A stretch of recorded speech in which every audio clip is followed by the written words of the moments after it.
Hey everyone, welcome you all to Chemistry Darshan. So today I'm going to start thermodynamics. This particular chapter is very important for CSIR net as well as GATE purpose. So let's start. The word thermodynamics implies flow of heat, the study of flow of energy in form of heat or any other form into or out of a system as it undergoes a physical or chemical transformation is called thermodynamics. Thermodynamics start करने से पहले आपको ये पता होना चाहिए कि thermodynamics क्या होता है.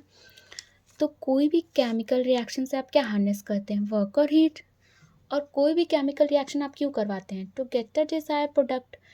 इस प्रोसेस में क्या होता है, कुछ अनयूज्ड फॉर्म ऑफ एनर्जी निकल जाती है और कुछ एनर्जी यूटिलाइज हो जाती है in formation of desired product. और ये जो अनयूज्ड फॉर्म ऑफ एनर्जी निकली हुई होती है, फर्दर लिबरेट हुई होती है, वो फर्दर किसी न किसी प्रोसेस में यूटिलाइज हो जाती है, वेस्ट नहीं होती है. तो एक तरह से थर्मोडायनेमिक्स हमें क्या बताता है, it tells us about the transformation of energy, कि एनर्जी का फ्लो कैसे होता रहता है किसी भी प्रोसेस में, एनर्जी का ट्रांसफॉर्मेशन कैसे होता रहता है किसी भी प्रोसेस में, कैसे होता रहता है किसी भी प्रोसेस में. तो basically tells us about the transformation of energy. And second thing कि थर्मोडायनेमिक्स के बारे में हमें कब पता चला, तो जब 1700 में स्टीम इंजन की डिस्कवरी हुई, जब फॉर्मेशन हुआ, तब हमें पता चला कि अच्छा हीट से हम वर्क जनरेट कर सकते हैं. तब थर्मोडायनेमिक्स पे रिसर्च स्टार्ट हुई. स्टीम इंजन में क्या करते थे, वहाँ पे स्टीम से हम मूवमेंट ऑफ ट्रेन करवाते थे ना, स्टीम से मूवमेंट ऑफ ट्रेन करवाते थे. तो वहाँ क्या हीट से हम क्या कर रहे हैं, वर्क जनरेट कर रहे हैं. तो तभी से थर्मोडायनेमिक्स पे रिसर्च स्टार्ट हुई. और अब आगे की बात करें तो स्टार्टिंग में बेसिक चीज़ें बता रही हूँ ताकि आपको सब चीज़ें पता होंगी कैसे क्या होता है, इसलिए मैं ये बेसिक चीज़ें बता रही हूँ अभी. Okay, so the universe is divided into two parts, that is system and surrounding. System क्या होता है, a system may be defined as any specified portion matter under study which is separated from the rest of the universe with a bounding surface. ठीक है, तो system आपका क्या होता है, वो पार्ट वर्ल्ड का जहाँ एक्सपेरिमेंट हो रहा होता है, जहाँ आप एक्सपेरिमेंट कर रहे होते हैं, जैसे कि आपका वेसल हो गया, बीकर हो गया, आपका कंटेनर हो गया, जहाँ आपकी रिएक्शन की स्टडी हो रही होती है, उसे हम क्या कहते हैं, सिस्टम. जैसे कोई बायोलॉजिकल सेल हो गया, किसी बायोलॉजिकल सेल पे आप काम कर रहे हैं, किसी इंजन को आप ऑब्जर्व कर रहे हैं, तो वो क्या हो गया आपका सिस्टम. छोटे से एग्जांपल में बताऊँ तो जैसे आप फॉर एग्ज़ाम्पल आप चाय बना रहे हो, तो जो चाय का बर्तन है वो आपका क्या हो गया, वो आपका हो गया सिस्टम. उसी में तो आप चाय चाय पत्ती डालेंगे, चीनी डालेंगे, दूध डालेंगे, तो वो उतना आपका क्या हो गया, चाय का बर्तन जितना एरिया है चाय के बर्तन का, उतना आपका क्या हो गया, सिस्टम. ओके, और सराउंडिंग क्या होता है, the rest of the universe which might be in a position to exchange energy and matter with the system is called surrounding. तो सराउंडिंग वो होता है जहाँ हीट का एक्सचेंज हो रहा होता है, ट्रांसफ़र हो रहा होता है हीट, वो आपका क्या हो गया, वो आपका सराउंडिंग. जो सिस्टम को सराउंड करे वो होता है सराउंडिंग. ओके, और यूनिवर्स क्या होता है, मान लीजिए आप किसी इनफाइनाइट डिस्टेंस पे हैं ना, वहाँ ना आपका हीट का एक्सचेंज हो रहा है, ट्रांसफॉर्मेशन हो रहा है एनर्जी का, तो वो आपका क्या होगा, वो होता है यूनिवर्स. ओके,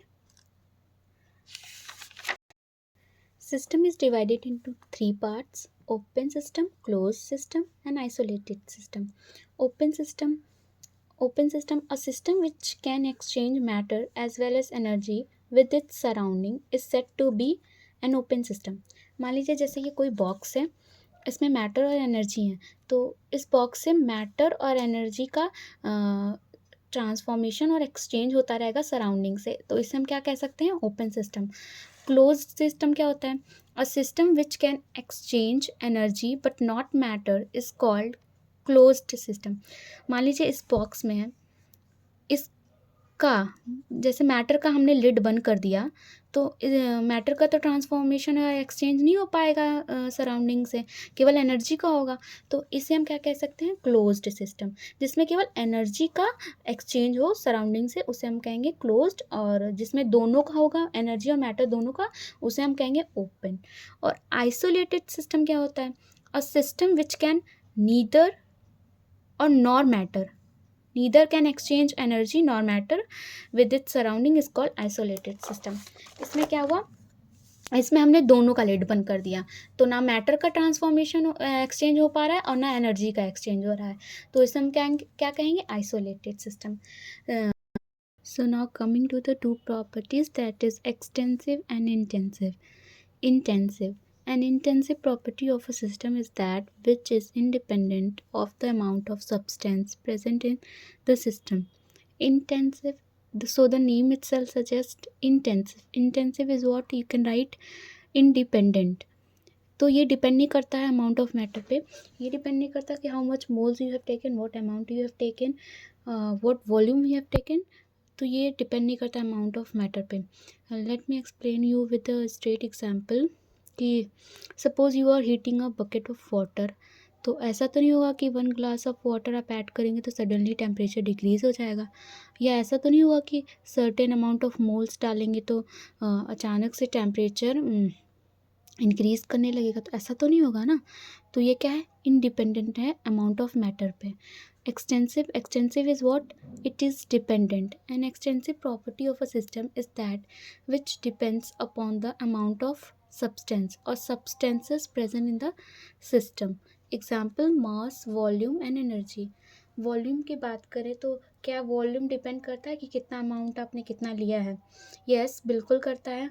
और मास में बोलूँ तो मास भी मैटर पे डिपेंड करता है। लेट सपोज से कि वॉल्यूम, एटम का मेज़र तो आपको पता होना चाहिए कि उसमें किसका अमाउंट कितना है। And density, density is what, density क्या होता है, mass by volume, mass by volume. तो यहाँ से डेंसिटी क्या होता है, it is an intensive property. तो यहाँ से हम क्या कॉन्क्लूड कर सकते हैं, we can conclude that ratio of two extensive, mass और वॉल्यूम क्या होते हैं, मास और वॉल्यूम आपको यहाँ मैंने बताया एक्सटेंसिव होते हैं, तो यहाँ से हम ये कॉन्क्लूड कर सकते हैं that ratio of two extensive quantity will give you what, it will give you an intensive property that is independent on amount of matter। Okay,